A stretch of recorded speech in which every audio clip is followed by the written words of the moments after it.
ওসব বেকার কথা বলে লাভ নাই। আগে ভোট হবার আগে এসআইআর বা যে প্রক্রিয়ায় আছে না কেন, মতুয়াতে যাতে প্রত্যেকের ভোটার লিস্টে নাম ওঠে তার ব্যবস্থা করতে হবে নরেন্দ্র মোদীকে।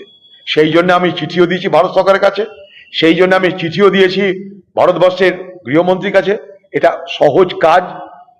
বর্ডারে বর্ডারে যেখানটায় মতুয়ারা থাকে সেখানে ক্যাম্প খুলুন, সেখানে ক্যাম্প খুলে তাদের নথিপত্র দেখে কমসে কম নাগরিকত্ব প্রমাণ করতে তাদেরকে সময় দিন।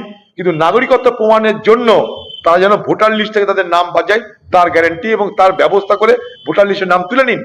একটা লোককে ভোটার লিস্টের নাম তুলে নেওয়ার পর তার নাগরিকত্ব প্রমাণের জন্য তাকে রেখে দিন, পেন্ডিং করুন, ওটা কোনো অসুবিধা নেই তাতে।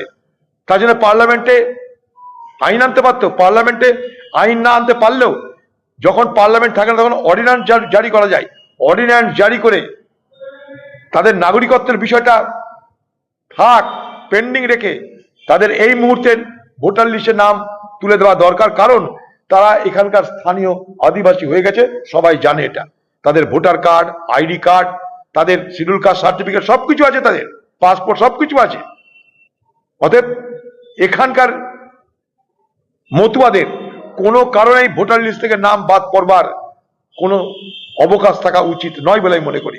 তাই তাদের জন্য লড়াই করি, আজও করছি, আগামী দিনেও করব। মতুয়াদের প্রত্যেকের ভোটার লিস্টে নাম অন্তর্ভুক্ত করতে হবে। ওসব এক্সপোস্টে কি বলছেন দেখার দরকার নাই। ভারতবর্ষের প্রধানমন্ত্রী নরেন্দ্র মোদীজি, আপনি তাদের ভোট নিয়েছেন, তাদেরকে ক্ষমতা দেবেন বলেছেন, তাদেরকে নাগরিকত্ব দেবেন বলেছেন, এখন সিএ দেখাচ্ছেন। 2019 সালে সিএ, এখন কি দেখাচ্ছেন সিএ? এতদিন করেননি কেন?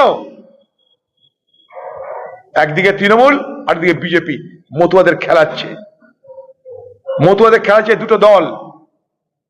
সেখানে আমি গেছিলাম, মমতা বালা ঠাকুর বলেছিল, আমি গেছিলাম, অনশন করেছে তারা, আমি দেখেছিলাম। তাদের জন্য দিল্লিতে ধর্নার জন্য আমি চেষ্টা করেছিলাম। তৃণমূলের নেতারা ধমকিয়ে তাদেরকে যে ধর্নাতে যেতে দেয়নি, তাও জেনে রাখুন।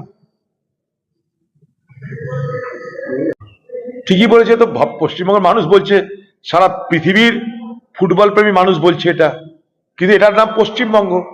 এই পশ্চিমবঙ্গে ফুটবলই হোক, ক্রিকেটই হোক, সব জায়গাতে তৃণমূলের রংবাজি চলবে, তৃণমূলের এখানটাই ঔদ্ধত্য চলবে, তৃণমূলের ইচ্ছা অনিচ্ছা চলবে।